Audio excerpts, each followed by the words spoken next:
ساحة للعلم كنا نلتقي، والحب والإخلاص زاد قلوبنا، نمضي إلى نور اليقين ونرتقي قمم الفلاح وتاجنا أخلاقنا.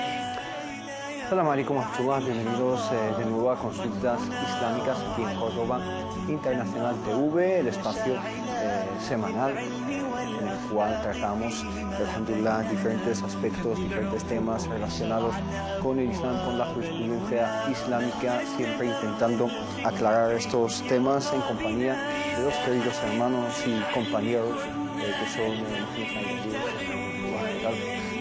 y Topix. Hemos estado estas semanas hablando de un tema bastante importante, un tema que realmente es muy necesario que tanto musulmanes como no musulmanes entendamos y tengamos en cuenta, que es el tema de los objetivos de la legislación, que hemos resumido en dos palabras básicamente, que son la justicia y la misericordia, la compasión, también adoptando una terminología más secular y más moderna sería rahma, también solidaridad, también un sistema solidario entre todos los miembros de la sociedad. Y hemos hablado de 4 de los 5 pilares sobre los que se sustenta ese sistema y esa concepción de la legislación, que son la protección de la libertad religiosa, de la vida, de la institución de la familia y la protección también del intelecto. Y nos queda el quinto, que sería la protección de la propiedad o la protección de la riqueza, la protección del mal, que son las posesiones que tienen los seres humanos y que tienen el derecho de tenerlos protegidos y también promoverlos, ¿no? Antes de entrar en este tema específico, una pregunta a los dos, y es: ¿cuál es la importancia cuál es la importancia de tener en cuenta estos conceptos y estos propósitos de la Sharia? Es decir, tanto musulmanes como no musulmanes, ¿por qué deberían saberlo, ¿no?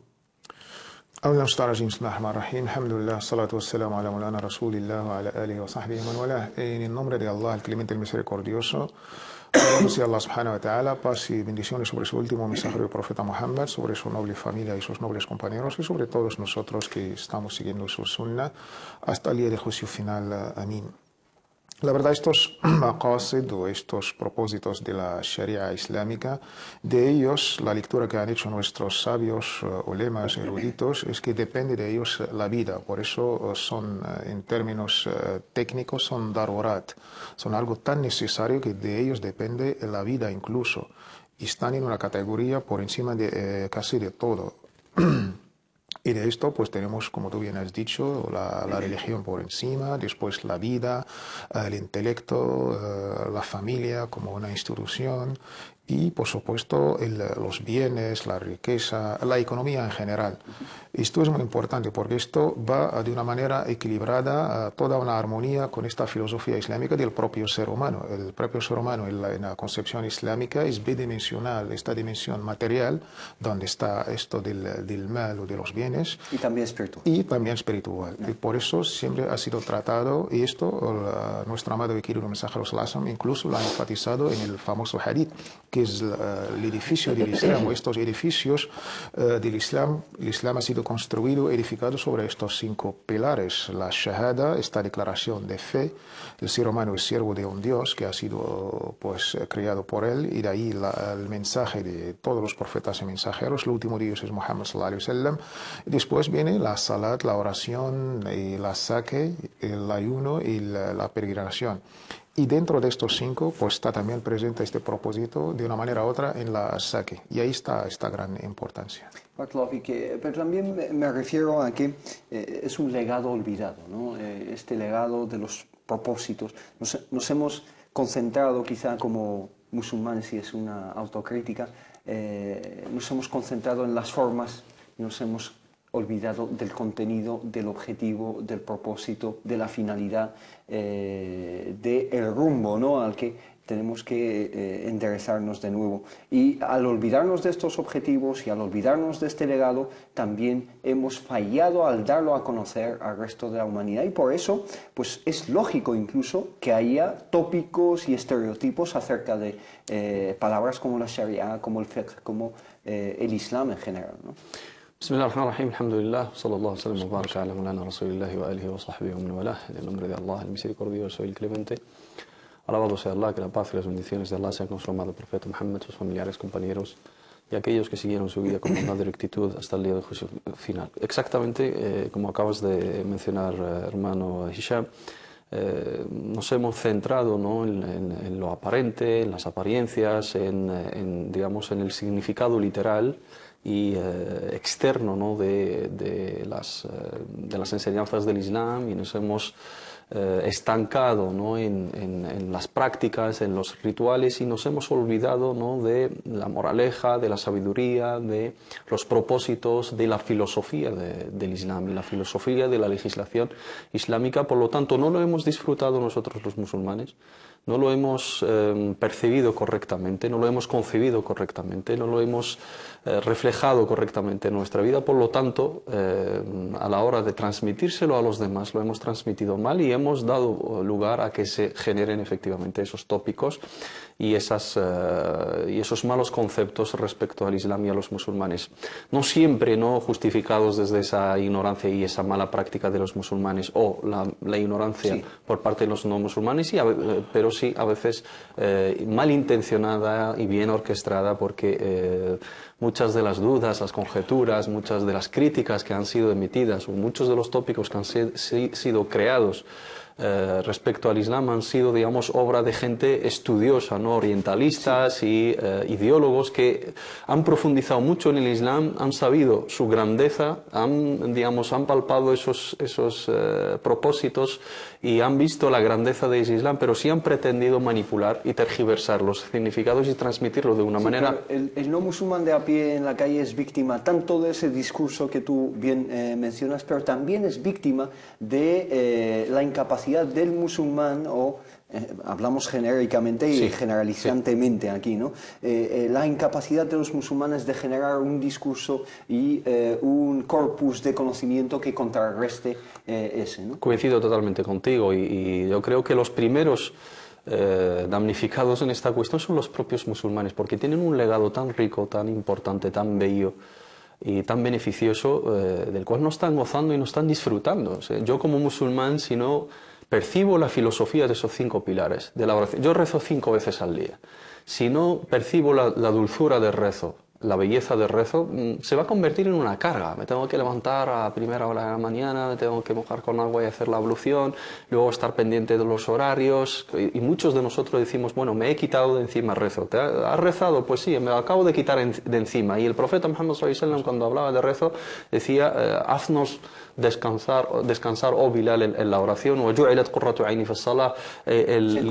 se encontraba a sí mismo en esa oración, disfrutaba de esa oración. El ayuno lo mismo, si no disfrutas su filosofía, si no lo tienes presente, si no vas más allá de la cuestión de la abstinencia y digamos te sumerges en la cuestión de la solidaridad, de percibir los dones de Allah subhanahu wa ta'ala, se va a convertir en sed y hambre, ¿no? Lo más importante para el musulmán es asimilar esos propósitos, esa enseñanza profunda del Islam, y eso es el objetivo del profeta Muhammad sallallahu alaihi wasallam, y eso es lo que denomina el profeta Muhammad sallallahu alaihi wasallam en un hadith: "Man yuridillahu bihi khayran yufaqihu fi ad-din", porque el fiqh fi ad-din, esa comprensión profunda, ese entendimiento profundo de los preceptos del Islam, efectivamente en él radica todo el bien de esta vida y de la otra. Lo que criticamos al fin y al cabo es que muchas veces nos concentramos en el qué y nos olvidamos del por qué, ¿no? Incluso en los libros de el fiqh, los libros de jurisprudencia islámica, siempre está hukmu shay'i wa hikmatuhu, es decir, el estatus jurídico de un precepto islámico, pero al mismo tiempo hay un apartado de la sapiencia, la sabiduría y la filosofía, por qué existe ese precepto islámico, religioso, espiritual. Pasamos ya al punto al que hacíamos referencia, alusión al principio, que es el de la protección de la propiedad, ¿no? Hablarnos un poco del el contenido de este concepto pero también de cómo se manifiesta, cómo lo aplica el Islam. Sí, el propósito de la protección de la propiedad, de los bienes en general, la riqueza, la economía, todo esto forma parte de esta filosofía islámica en esta dualidad, en esta bidimensionalidad del ser humano. El Islam pues observa muy bien la parte espiritual, en esto ya la compartimos esta filosofía con las demás religiones, pero también de la misma manera pues tiene en cuenta esta dimensión material. El Islam no rechaza la parte material del ser humano, la parte de los instintos, la parte de la vida misma, pero siempre tiene que ir con cierto equilibrio y armonía. Y esto emana de esta filosofía, a grosso modo, de esta armonía, equilibrio entre la divinidad y de la humanidad. De ahí que los bienes es todo aquel que tiene valor en sí mismo, que tiene valor a la hora de compra-venta y también pues algo que se puede adquirir. Estas son las definiciones técnicas de nuestros sabios y de una manera u otra, si se pierde, hay que recompensarlo. De ahí todo lo que pues atrae un beneficio entra en esta definición de lo que nuestros sabios llaman el mal, teniendo en cuenta las varias definiciones de casi todas las escuelas jurídicas, desde la Hanafi, Maliki, Shafi'i y Hanbali. Hay ciertos detalles entre ellos. Algunos incluyen cosas. Exacto, pero esto lo que acabo de decir más o menos reúne más o menos todos los detalles y estoy enfatizando hoy en el concepto del mal, hoy en día, de los bienes, de la riqueza, de la propiedad, pues se ha abierto el campo de una manera mucho más amplia de lo que antes se conocía, pero alhamdulillah esta filosofía islámica de lo que es el mal siempre existe y con la condición primaria que el Islam ha puesto, que este mal, que estos bienes, que esta riqueza, que todo esto es el propietario, el dueño es Allah. Esto es muy importante. El malu malullah, los bienes, todas estas propiedades, todas estas riquezas son de Dios, nuestro Creador. De todo lo que ha creado Allah subhanahu wa ta'ala, también Dios es el creador de todo esto. ¿Y qué papel estamos nosotros jugando a la hora de manipular estos bienes y adquirirlos? Mustakhlafun. Y esto es muy importante, estos dos conceptos, que Allah es dueño de todo y de la misma manera nos ha hecho como responsables de manejar, manipular estos bienes con justicia, con misericordia. Gestores.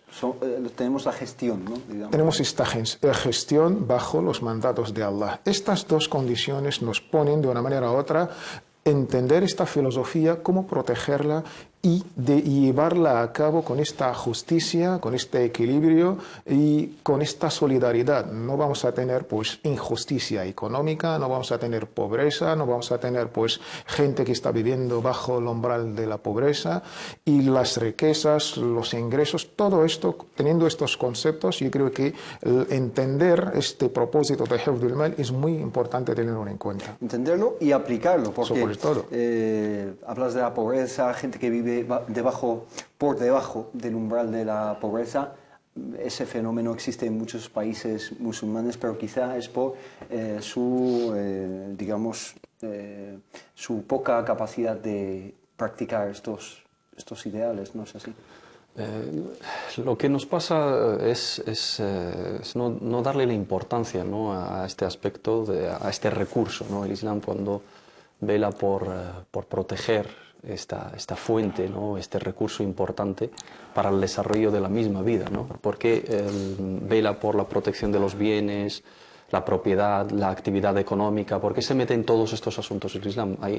Los no musulmanes, cuando hablas, por ejemplo, de que el Islam gestiona todos los asuntos financieros, tenemos unas transacciones financieras, tenemos un apartado en el fiqh que es el muamalat y el buyu', ¿no?, las transacciones y el comercio, el ijar, el musaqa, el muawada, el alquiler, digamos, el intercambio, las transacciones, la venta, la compra, el préstamo. todos los detalles vienen reflejados en esa jurisprudencia, estipulados en esa jurisprudencia, porque el Islam observa dos cuestiones importantes. Lo primero es ese instinto humano que Allah subhanahu wa ta'ala dispuso en nosotros de el amor hacia la riqueza, el amor hacia la propiedad, la propia propiedad. El afán de posesión. El afán de posesión. Allah subhanahu wa ta'ala embellezó para nosotros en nuestro instinto humano, digamos, el que nos guste tener riqueza, tener descendencia, tener dinero, tener monturas, tener rebaño, etc. Al-mal wal banun zinatul hayati dunya.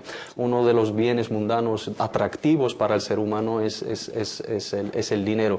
En su terminología, ¿no? En la etimología de la palabra mal radica también ese instinto. Al mal ma tamilu nafsu ilay.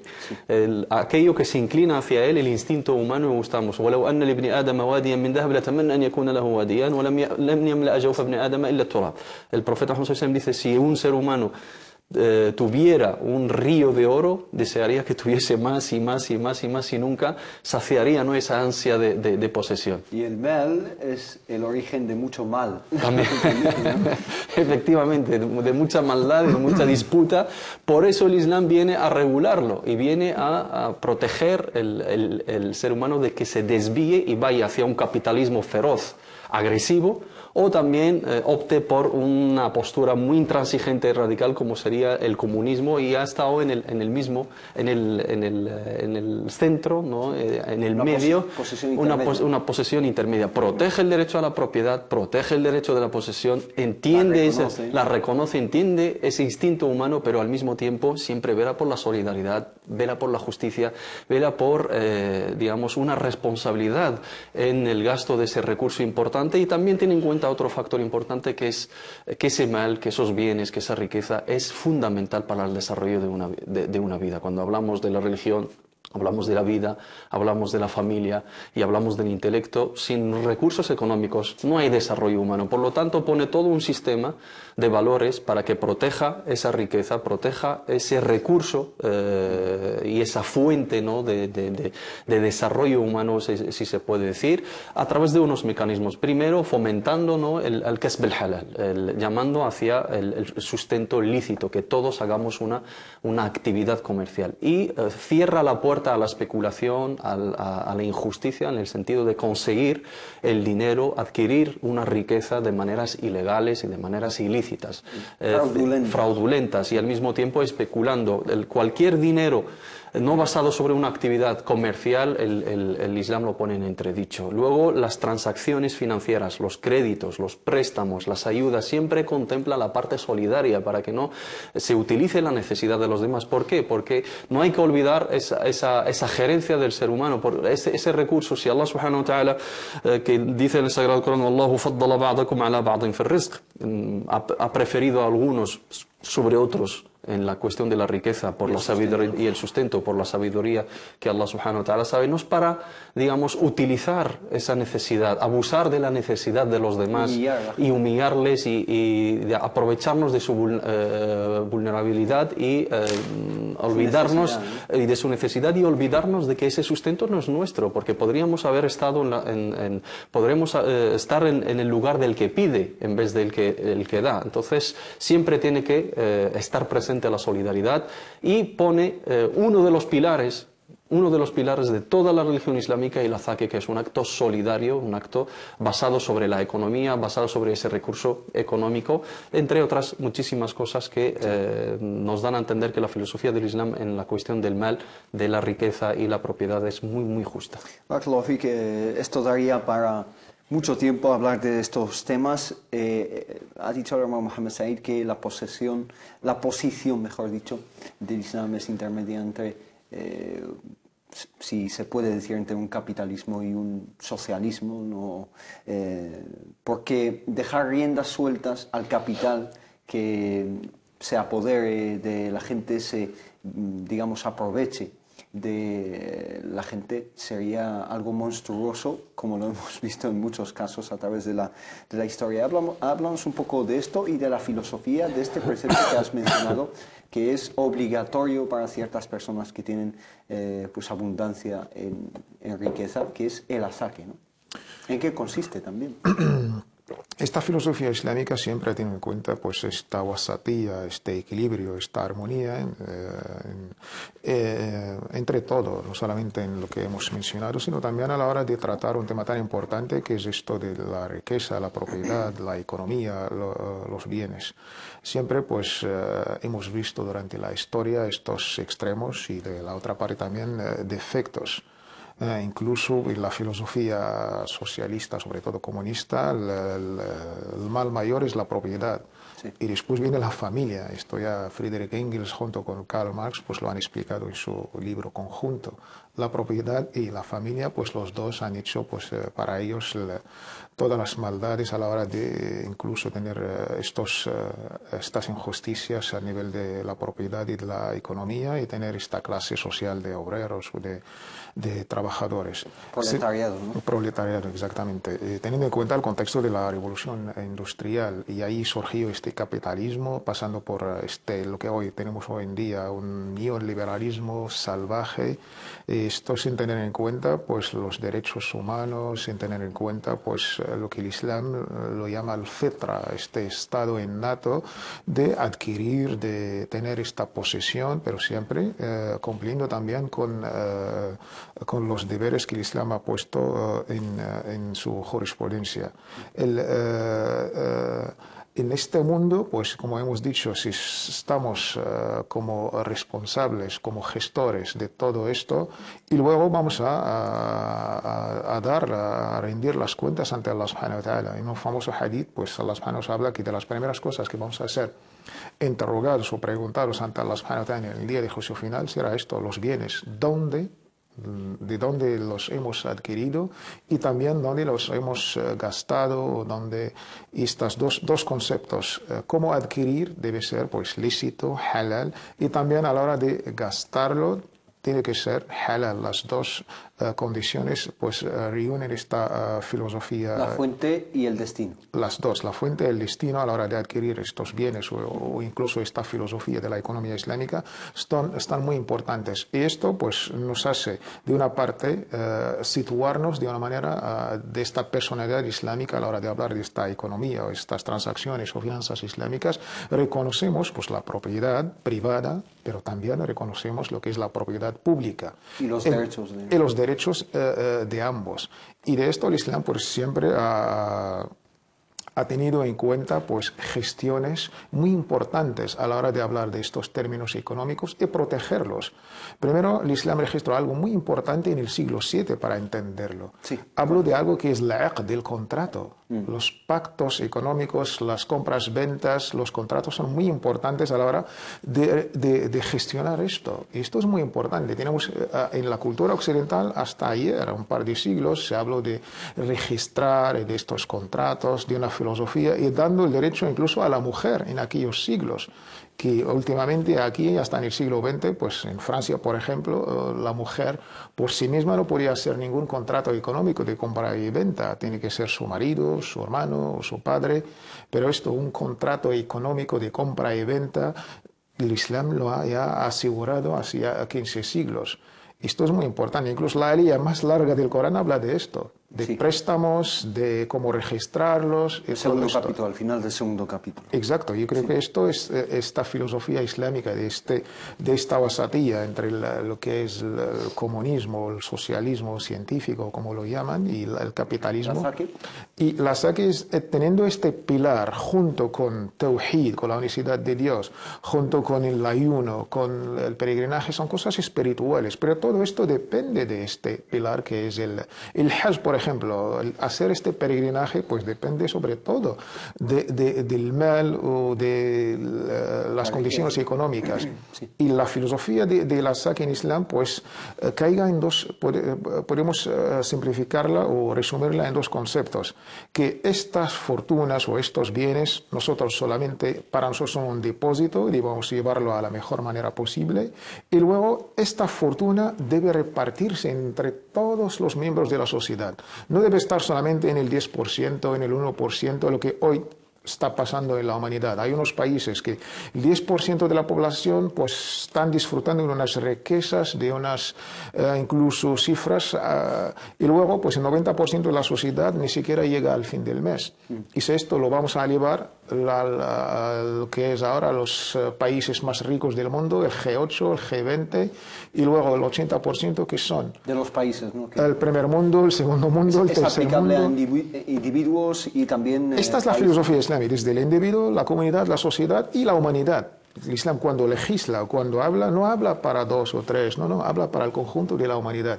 Y ahí está el beneficio, traer el beneficio para el individuo, para su familia, para la comunidad, para la sociedad, para el país y para la humanidad entera. Esta es la filosofía islámica de la Saki. Y purificar pues nuestros bienes de todo lo que puede pasar, pero sobre todo purificarnos nosotros espiritualmente, quitar este afán sobre lo mundano, sobre lo material y tener esta fe completa en Allah subhanahu wa ta'ala. Una purificación a la hora de liberarnos de el apego a lo material, el apego a nuestras cuentas bancarias, ¿no? Al fin y al cabo, que es la filosofía del asaque. El asaque también pues es un 2,5% que deben de entregar unas personas que tienen una cantidad determinada de dinero a las personas más necesitadas, pero eso en sí, al hacerlo anualmente con ese dinero que está estancado, pues obliga a los más ricos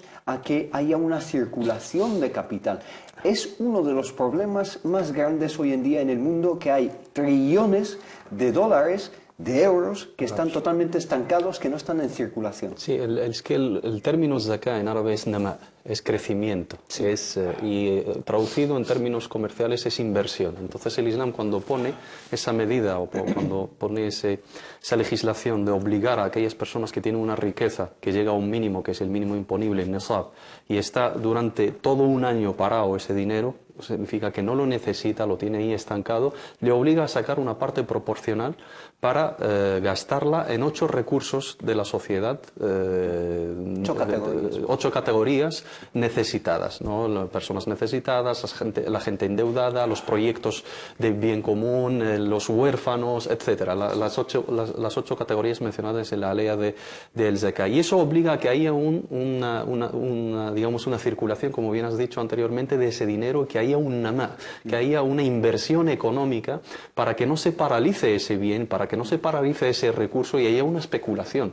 Un mínimo de personas en el mundo se hacen con la gran parte de la riqueza, todas estancadas en cuentas bancarias.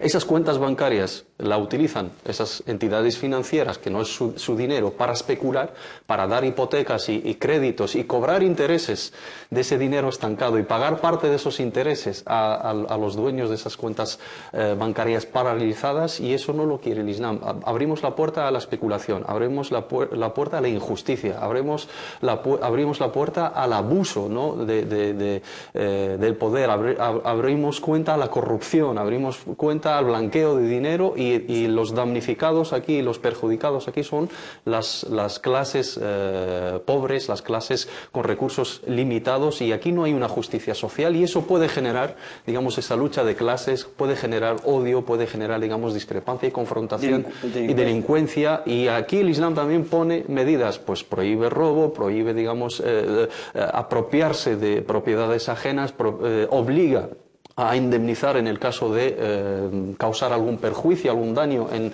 las propiedades de los demás. Todo un mecanismo que va en la línea de generar una justicia social que es óptima para el desarrollo de una vida, para el desarrollo de una libertad religiosa, para salvaguardar esa vida, porque por el dinero se mata, por el dinero se atacan las creencias, por el dinero se vulnera ese honor y esa institución familiar, porque vamos digamos, reducimos las relaciones, y también entramos en ese afán de vender, de comercializar, de convertir al ser humano en un objeto sexual, digamos, jugar y manipular, digamos, las mentes y el intelecto de las masas a través de la publicidad falsa, a través de tener el afán de comercializar nuestro producto a toda costa para generar un beneficio económico y endeudar a la gente, ¿no? Generar todo un sistema hipotecario de créditos para que digamos, la rueda de la industria, innecesarios, ¿sí? Por supuesto, y tarjetas de crédito y formatos de vida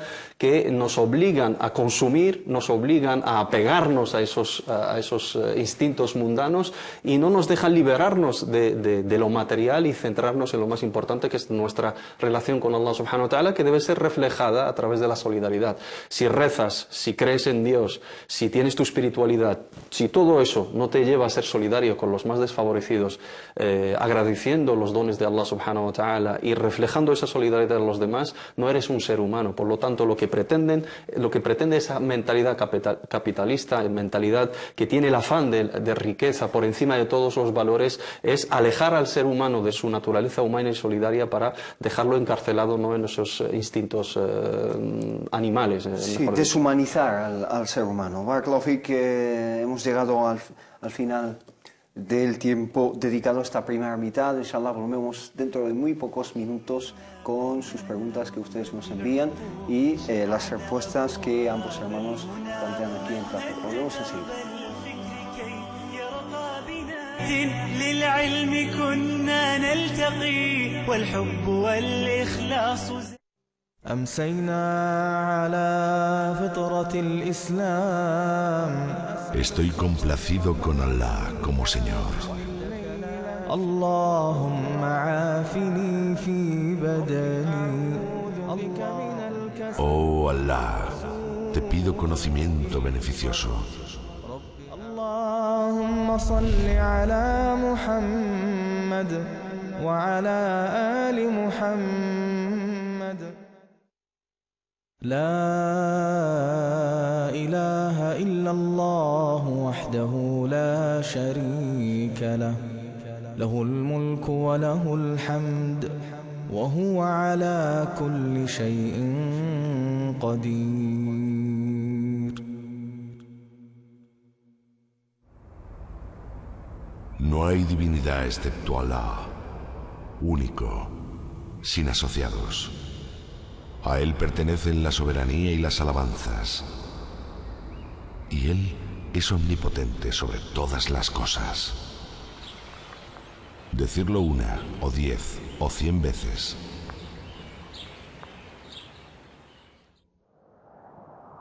Subhanallahi wa bihamdihi.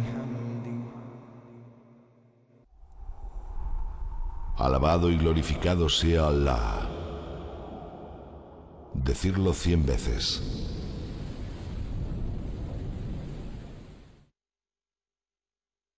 بسم الله الذي لا يضر مع اسمه شيء في الأرض ولا في السماء وهو السميع العليم.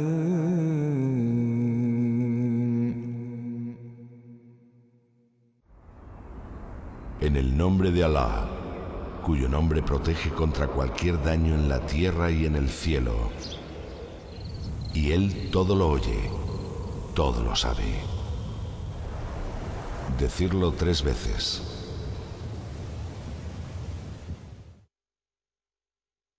أعوذ بكلمات الله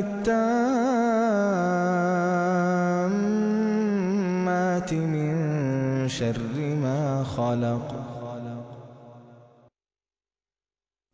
Me refugio en las palabras perfectas de Allah, el Corán, del mal de la creación. Decirlo 3 veces.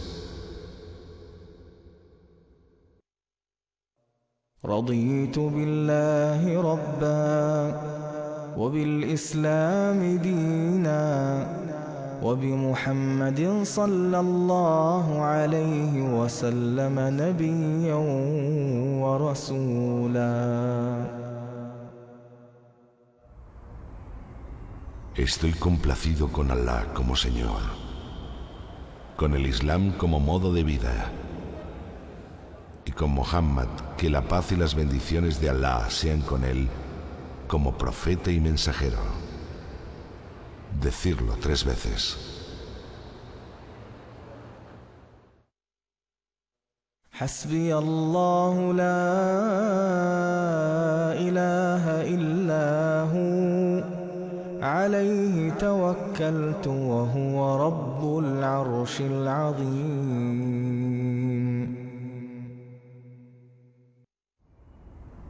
Allah es suficiente para mí. No hay divinidad excepto Él. Me encomiendo a Él.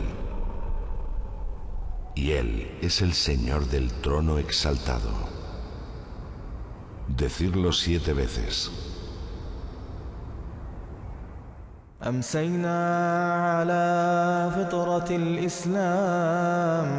Estoy complacido con Allah como Señor.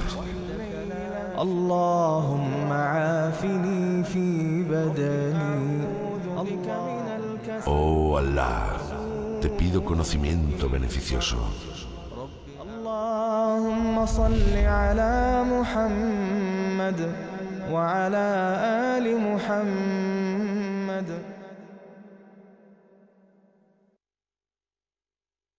في ساحة للعلم كنا نلتقي والحب Salam alaikum, bienvenidos de nuevo a Consultas Islámicas. Si quieren enviarnos sus dudas, lo pueden hacer fácilmente en el email que es consultas@cordobainternacional.com, y también tienen la página de Facebook de Consultas Islámicas donde nos pueden seguir, pueden interactuar con nosotros, enviarnos sus preguntas, compartir nuestros contenidos, y ahí estamos, inshallah.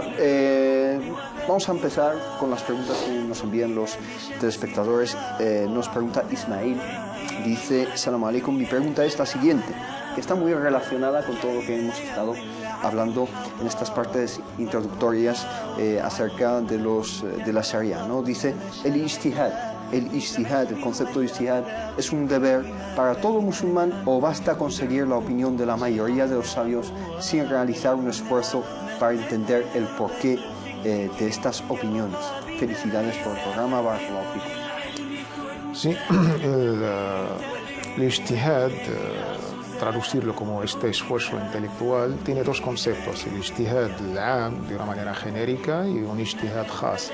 Si estamos hablando del ijtihad de una manera genérica, todo el mundo tiene que hacer este ijtihad. Es de una manera u otra, es alabar a Allah subhanahu wa ta'ala por esta dádiva, por este don que nos ha dado, que es el intelecto. Y de ahí hay que utilizarlo. Para algo Allah subhanahu wa ta'ala nos ha otorgado este intelecto, esta inteligencia. Y de ahí nuestros sabios, cuando hablan de temas de credos, de creencias, no sirve taqlid, no sirve imitar. Hay que razonar, hay que pensar por qué debo creer, por qué Allah es uno, por qué estas cosas deben adquirirlas con cierto yaqeen, con cierta certeza.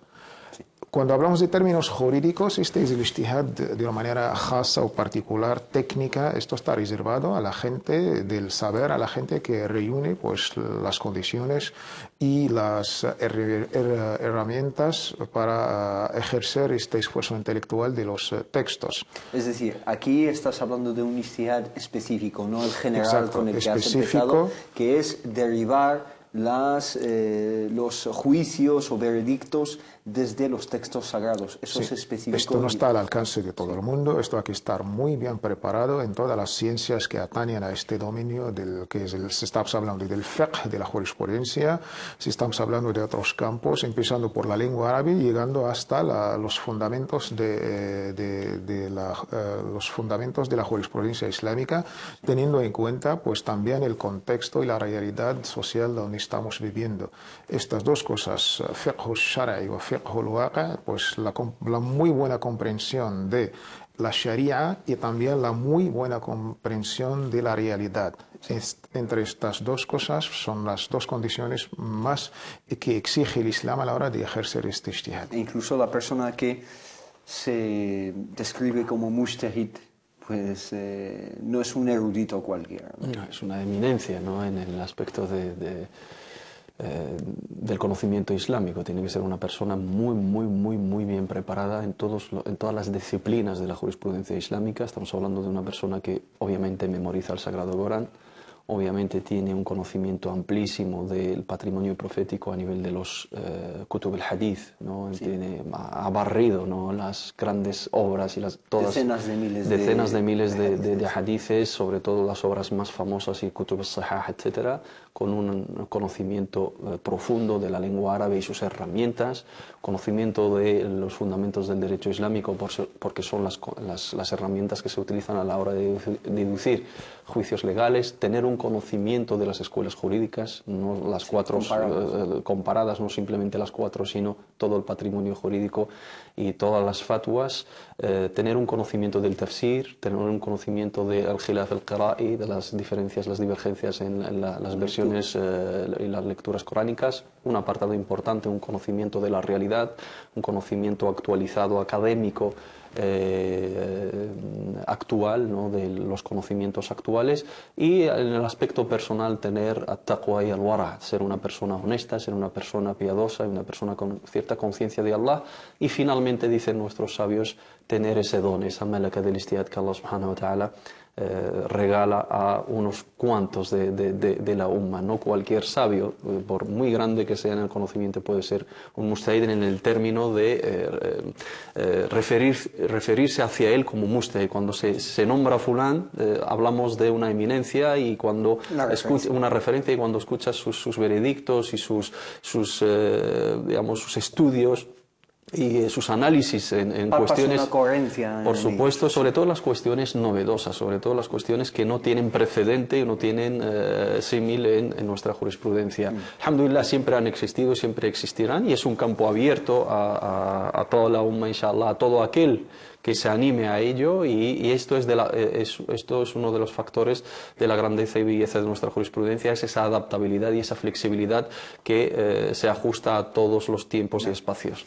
Hermano Tawfiq, has mencionado algo, creo, importante, hay que hacer hincapié en ello. Has dicho, en cuestiones de credo no existe el taqlid, no existe la imitación, sino que debemos hacer uso del raciocinio, de nuestras facultades intelectuales, por supuesto.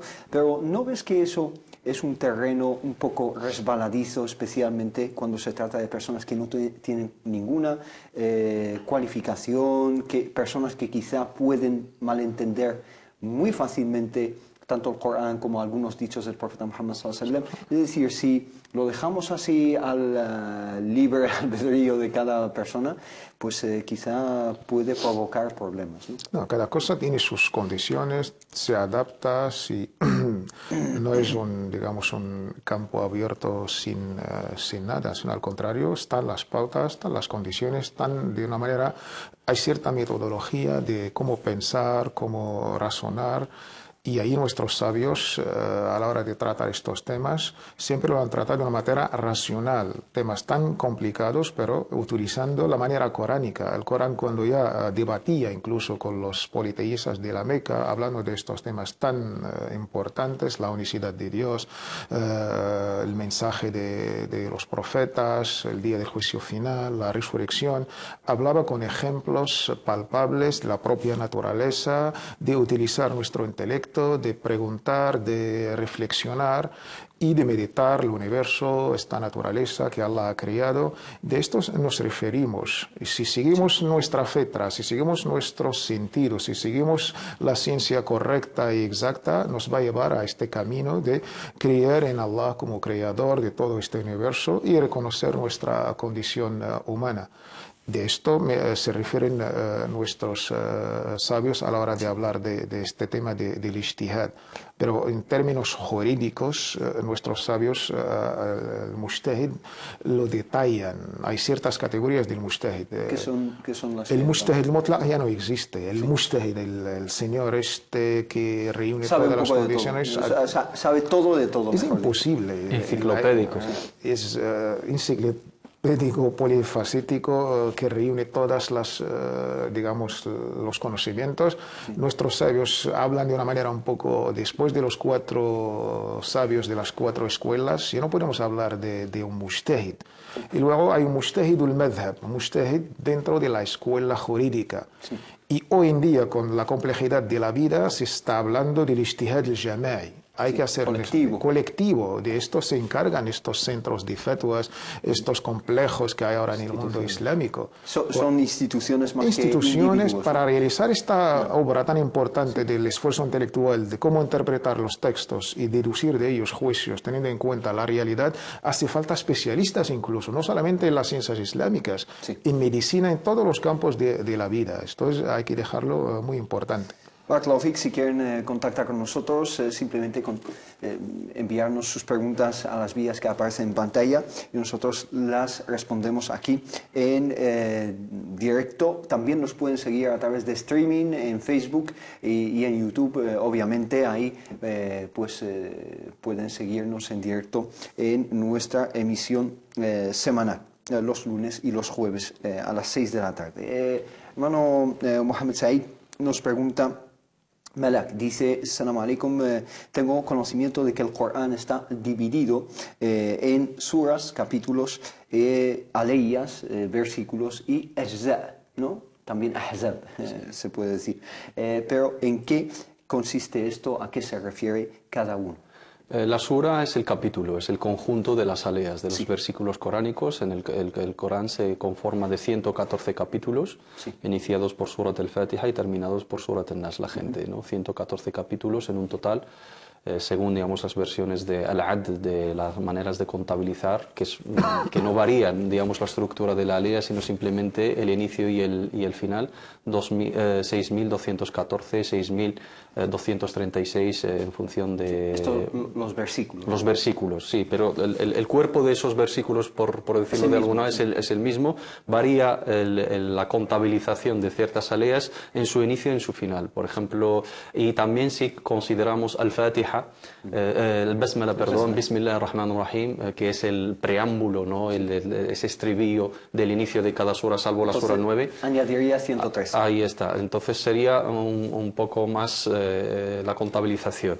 El capítulo es el conjunto de las aleas. La alea son los versículos determinados por el profeta Muhammad sallallahu alaihi wasallam. Recibía la revelación a través del arcángel Gabriel, se lo dictaba a los escribas y les decía pues juntar este párrafo, estas aleas con tal aleas en tal sura, con ese orden. El orden es tawqifi de las aleas y es decir, invariable, ¿no? Invariable. No se puede cambiar. Y dictado por el profeta Muhammad sallallahu alaihi wasallam. No es un esfuerzo de los propios sahaba. Ese aspecto que acabas de mencionar a mí me parece totalmente milagroso incluso, ¿no? Esa forma de conformar, valga la redundancia, el Corán en forma de puzzle. Son 23 años, más de 6.000 aleyas y les dice esto aquí, esto acá. Entonces se va conformando el libro mientras avanza el tiempo, ¿no? Sí, porque la revelación no le fue mandada al profeta Muhammad sallallahu alaihi wasallam de golpe, de una sola vez, sino a lo largo, como bien has dicho, de 23 años de su profecía sallallahu alaihi wasallam, acorde a la necesidad, acorde a las circunstancias, a los acontecimientos, acorde al asbab y también con una metodología de gradualidad, ¿no? En la legislación para que la comunidad musulmana vaya asimilando aspectos poco a poco. Al inicio de la revelación se hablaba de la creencia, del credo, del debate teológico. Una vez que el profeta Muhammad sallallahu alaihi wasallam emigró a Medina y se estableció en un estado musulmán, empezó la legislación, empezamos con los pilares, empezamos con ciertos aspectos de la familia, luego el tema de las transacciones financieras, luego los tratados internacionales, la guerra, la paz, etcétera. Todo esto va en la línea de establecer un fundamento importante en nuestra religión, que es la gradualidad en la enseñanza y en la aplicación también. Muy bien, esto es en cuanto a la división original del Corán, que son suar, los capítulos, y el ayat, los versículos. Y luego llega otra división, otra forma de, digamos, dividir el Corán, que son el ajza y el ahzab. Sí, eso es una forma de tahzib al Corán, digamos, de dividir el Corán o repartirlo en función bueno, para facilitar en un momento dado la memorización, ¿no? Los sahaba también tenían lo que denominaban at-takhmis, khams ayat. Ellos decían que el profeta Muhammad sallallahu alaihi wasallam les enseñaba 5 aleyas y no pasaban a las otras 5 hasta memorizarlas, hasta conocer, digamos, y aprender su sabiduría, su sapiencia y su conocimiento, aplicarlas y luego pasaban a las otras 5 aleyas. Luego, más tarde, sobre todo en la época de Al-Hajjaj ibn Yusuf al-Thaqafi, pues asignó a unos profesores que hicieran un estudio, contabilizaron las aleyas, las palabras del Sagrado Corán y hicieron una división del Sagrado Corán basada sobre el Athman, el Arba', el Ansas y el Ahzab y el Azza. Tenemos 30 juz del Sagrado Corán, que son 30 divisiones que se conforman de 2 Ahzab, en total son 60, y luego cada hizb se conforma más o menos, por entenderlo, de 8 páginas, ¿no? Una octava parte de esa división, y eso facilitaba, digamos, la memorización a los niños en aquel entonces, y se estableció en la escritura de los masahif, de los ejemplares del Sagrado Corán, y hoy en día se adopta de tal manera que los rezos del Tarawih, en cada rak'a pues se recita un zumun, y con 8 athman llegamos a 8 rak'at y terminamos un hizb, y a lo largo del mes, recitando por la noche y por la mañana, terminamos el Sagrado Corán en la oración. Y también tenemos el hizb del profeta Muhammad sallallahu alaihi wasallam, que recitaba, terminaba el Sagrado Corán en una semana. El primer día 3 suras, el siguiente 5, el tercero 7, el cuarto 9, el quinto 11 y el sexto 13, y de ahí, de Surat Qaf hasta terminar el Sagrado Corán, recitaba el profeta Muhammad sallallahu alaihi wasallam y los sahaba el Sagrado Corán en una semana, y había sahaba que lo recitaban en 3 días nada más, 10 ajza, lo que son 20 hizb en cada día, y terminaban 30 divisiones y todo el Sagrado Corán en 3 días, mashallah. Que Oscar nos pregunta lo siguiente, dice: algunas veces veo vídeos de imames que lloran y sollozan mientras recitan el Corán, y la gente presente en la mezquita que les escucha lo hace aún más. El profeta sallallahu alaihi wasallam y los sahaba hicieron algo parecido. No se puede considerar como una actitud exagerada, fuera de la moderación en las formas y comportamientos propios del Islam, y yo añado de salat. Yo creo que en un momento tan solemne de hacer esta oración y estar presente a Allah subhanahu wa ta'ala y anhelar este khushu', esta concentración ante Allah subhanahu wa ta'ala, es muy importante, es signo de tener éxito en esta salat. قَدْ أَفْلَحَ الْمُؤْمِنُونَ الَّذِينَ هُمْ فِي صَلَاتِهِمْ خَاشِعُونَ. Los creyentes tendrán éxito solo aquellos que se concentran en sus salat, en sus oraciones. Y este momento de khushu' es algo que lo llevamos dentro, es tan profundo, espiritual, que no lo podemos explicar en palabras. Esto se vive, es una experiencia religiosa, espiritual, muy de dentro. Las palabras aquí quedan un poco... Pero lo que nos consta del profeta sallallahu alaihi wasallam y de las biografías de todos los sahabas, pues la verdad, estas maneras de llorar y no nos consta. Es un poco algo que, como se ha surgido un poco después. Incluso había en las primeras generaciones también que la gente se preguntaba si los sahaba, a la hora de recitar el Corán, pues no hemos leído que alguien ha muerto o no sé qué. Desde el primer siglo surgió este fenómeno tan espiritual que llamaba la atención, e incluso surgió cierta crítica a este fenómeno. El Islam siempre opta por la moderación. Esta manera de ser ummatan wasata, una umma moderada y centrada, es lo importante.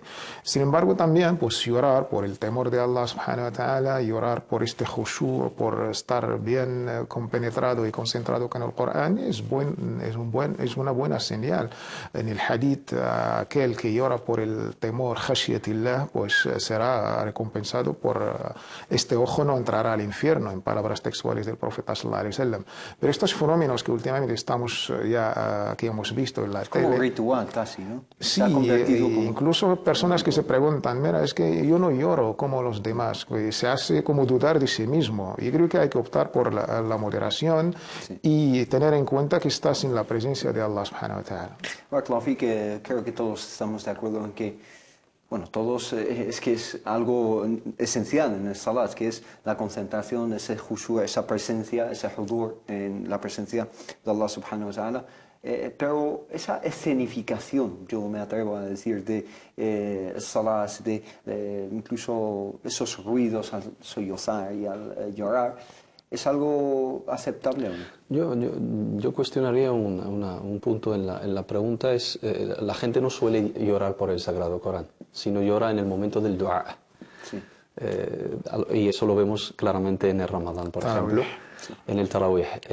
Si verdaderamente la emoción, digamos, o ese estado de pequeño trance, ¿no?, de emoción, de concentración, de llegar a conectar profundamente con Allah subhanahu wa ta'ala, nos lleve al momento de llorar por estar recitando simplemente la palabra de Allah o estar en su recuerdo, eso sería loable, ¿no? Y Allah subhanahu wa ta'ala en el Sagrado Corán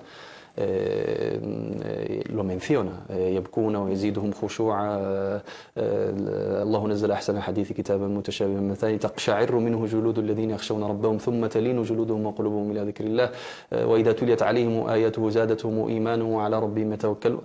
Aquellos que un síntoma, ¿no?, de su sinceridad, en el momento de escuchar la palabra de Allah, su recuerdo, pues se estremecen, se emocionan, se concentran, lloran. Uno de los que va a ser, digamos, protegido por la sombra del trono de Allah subhanahu wa ta'ala es aquella persona que dhakara Allah khaliyan fafadat ayna, que menciona a Allah subhanahu wa ta'ala a escondidas, a solas, y se le escapan algunas lágrimas. Si fuese por la palabra de Allah, habríamos llegado a un estado grandísimo, ¿no?, de purificación espiritual, y esto sí se conocía con ciertos sahaba en su intimidad, no públicamente, porque Umar ibn Khattab radiyallahu anhu tenía 2 líneas negras en su cara de tanto llorar. El profeta Muhammad sallallahu alaihi wasallam por la noche cuando rezaba siempre lloraba hasta que se mojaba su barba, sallallahu alaihi wa sallam, y es quien es. Pero la gente se emociona en el dua y no se emociona en la palabra de Allah.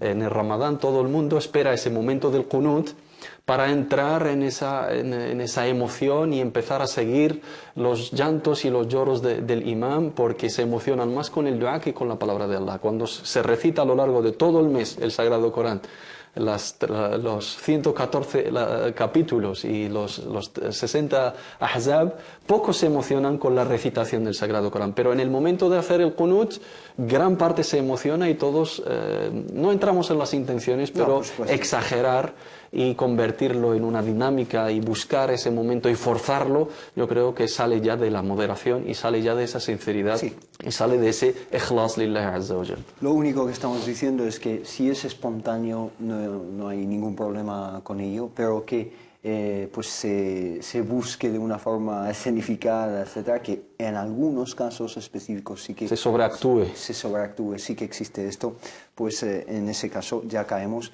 en algo poco aceptable desde el punto de vista islámico. Hemos llegado al final del tiempo dedicado hoy para consultas islámicas. Dar las gracias a ambos. Mohamed Said, muchísimas gracias. Gracias a ti. Tawfiq Sudani, A ti, inshallah. gracias. A ustedes, gracias por habernos seguido. Inshallah nos vemos de nuevo en consultas islámicas la semana que viene. Assalamu alaikum wa rahmatullahi wa barakatuh. العلم والأخلاق فيما بيننا كم للعقول شرعنا أبواب المنى